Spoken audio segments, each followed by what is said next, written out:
let's just talk about this whole thing because it's really one long scene of the Mule's introduction, how overpowered of a mentalic he is, like way next level compared to what I really thought this show was going to lean into.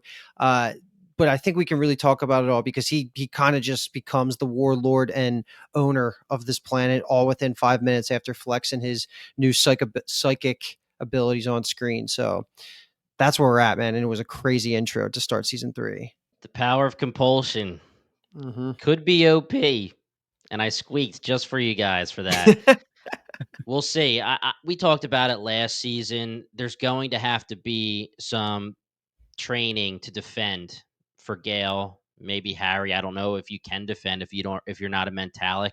We'll see. It seems like you should be able to, and Harry, with someone who has a strong intellect like him, maybe he could be trained to defend because my goodness, this power is very, very, very overpowered. We saw the damage it did without him breaking his sweat.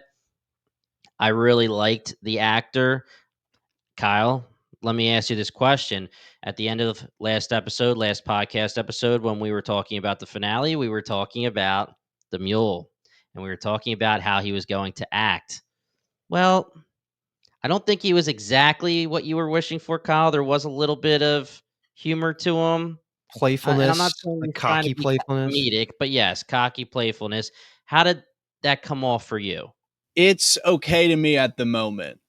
Yeah. I think that the Euron stuff got a little too comedic and less serious. I'm okay of where it's feeling right now. And also, it was kind of tough because at first I was thinking, okay, maybe this could be like just a younger version of the Mule. Will we get, because I knew that, Pilo, and I'm going to butcher this, but Pilo Asbeck, something like that. I apologize, my friend, but was going to play the Mule, and I was kind of curious if we were going to get maybe like a younger into like an older, but it seems like this is just the guy. They even redid the visions with him in them, which is perfectly fine. I don't mind any of that at all, but I think it's fine that he's charismatic. That for sure works for me. I think that can be an interesting interplay too between having the powers of like ultimate charisma of compulsion and also being kind of charismatic yourself. That's an interesting place to be. So I'm keeping my eye out, though. I love his eye flash. Yeah, I thought that's a really cool way to show that. I thought he was more Thespin blue in the previous seasons. He still could be. I just couldn't really tell as much. But either way, like flashed whitish blue, like a lighter blue. Yeah, whatever's going on there, I'm buying it. Just send it all to me. It looks cool as hell. And he's just, he's got the goggles for a reason. I feel like that's more dramatic effect as well. So I like everything about him. And I did think he balanced the comedic tone with the goriness and just harshness and quick decision making he had of just what he was willing to do, like that biting off the finger.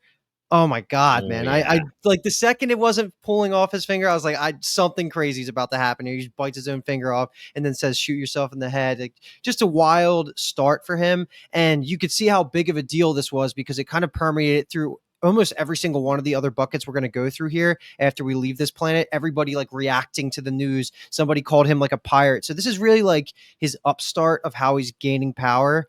And it's just the start, I think where we saw him in the visions in the last season, like that's so far into the future, maybe still like this timeline and everything, but he has a lot of growth and power to gain. So it's cool to see like how he's starting to amass like his planets and his alliances.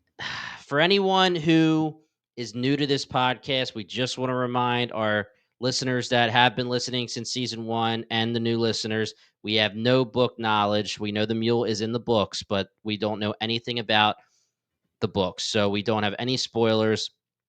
But if you have anything you want to tell us that may not be spoiler-ish, but would pertain and would be nice info to have, hit us up on Discord, bingetowntv.com/Discord, Spotify comments, YouTube comments. We love it all.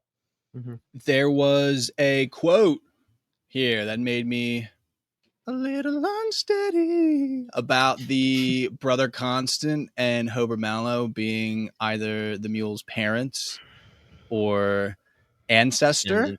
Yeah.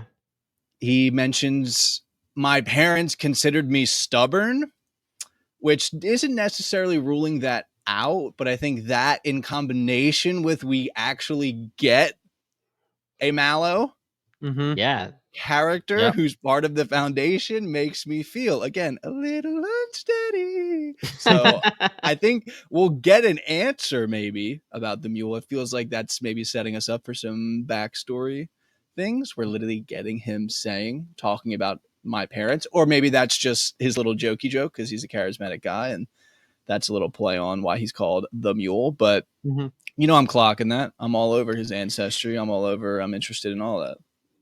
23andMe is ass, man. And what I will say when it comes to the Mule is this is something that we probably can't guess yet, but we've had the Mule come up in season 1 in conversation. Like you said, Luke, one of the first things that Gail says, and we don't even realize what she's saying. We've seen the visions of the Mule. Is the Mule a multi-season big bad? I really hope so. I believe he probably will be. So that is perfect for fleshing his character out and giving us his backstory, showing us how he developed his powers, showing us why he is who he is, etc. So, yeah, I'm ready. And the only thing I'll say to back that up is that they made it pretty obvious that there was going to be a second and third crisis early on in season 2. So, like, it was always going to be inevitable that this third crisis was going to be bigger, more important, closer to the fall of the empire and the fall of humanity. So, until I start hearing murmurs of a fourth crisis, I'm going to assume this is a multi-season crisis that can pretty much be a soft ending for them. And I know there's talks that they could go 5 seasons, they could go 7 seasons, but they probably need to make a off ramp in case they want to end it cleanly after 4. So, I'm hoping that he goes 2 seasons.